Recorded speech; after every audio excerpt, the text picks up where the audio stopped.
महाराष्ट्र की लाडली बहन योजना को लेकर अब घमासान मचा हुआ है। विपक्ष तो पहले से ही सवाल कर रहा था कि वो वादा जो जनता चुनाव में किया गया उसे पूरा किया जाए।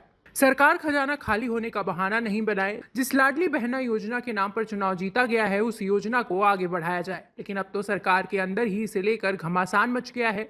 सामाजिक न्याय मंत्री संजय सिरसाट ने साफ कर दिया है कि योजना की राशि को 1500 रुपए से बढ़ाकर 2100 रुपए करना संभव नहीं है, क्योंकि सरकार की तिजोरी फिलहाल खाली है। इस बीच शिवसेना की नेता किशोरी पेडनेकर ने कहा कि चुनाव से पहले लाडली बहना योजना शुरू की गई थी, लेकिन चुनाव के बाद सरकार ने इस योजना से लाखों बहनों को अपात्र घोषित कर दिया है।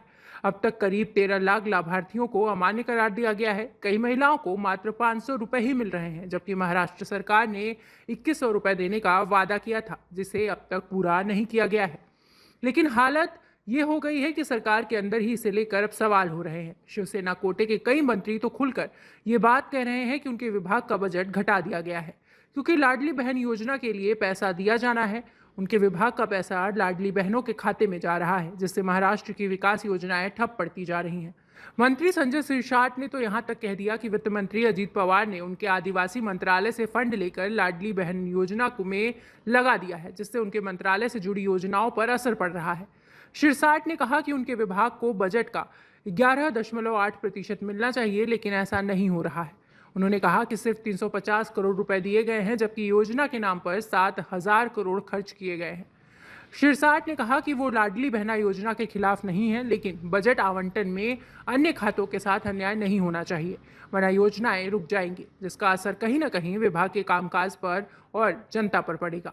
हालांकि संजय सिरसाट के बयान के बाद उप मुख्यमंत्री अजीत पवार ने कहा कि योजना से जुड़ा अंतिम निर्णय मुख्यमंत्री देवेंद्र फडणवीस का है। उन्होंने कहा, लाडली बहन योजना की जानकारी मुख्यमंत्री को है। विभाग को बंद करना है या चालू रखना है, यह उनका फैसला होगा।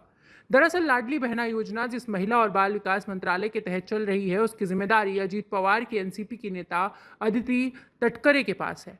ऐसे में राजनीतिक समीकरणों को लेकर भी सवाल उठ रहे हैं कि क्या मंत्रालयों के बीच जानबूझकर बजट का असंतुलन पैदा किया जा रहा है। अदिति तटकरे एनसीपी कोटे से मंत्री बनाई गई हैं। देवेंद्र फडणवीस के सबसे पसंदीदा मंत्रियों में उनका नाम शामिल है। और शिवसेना का शिंदे गुट तो शुरुआत से ही ये आरोप लगाता रहा है कि देवेंद्र फडणवीस की सरकार में एनसीपी के मंत्रियों का ही दबदबा है। ऐसे में लाडली बहन योजना ने सरकार के अंदर मतभेद और तेज कर दिए हैं।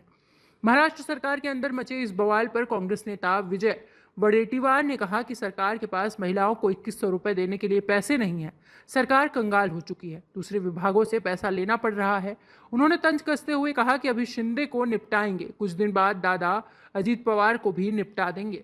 इस खबर पर अपनी राय हमारे कमेंट बॉक्स में ज़रूर दें।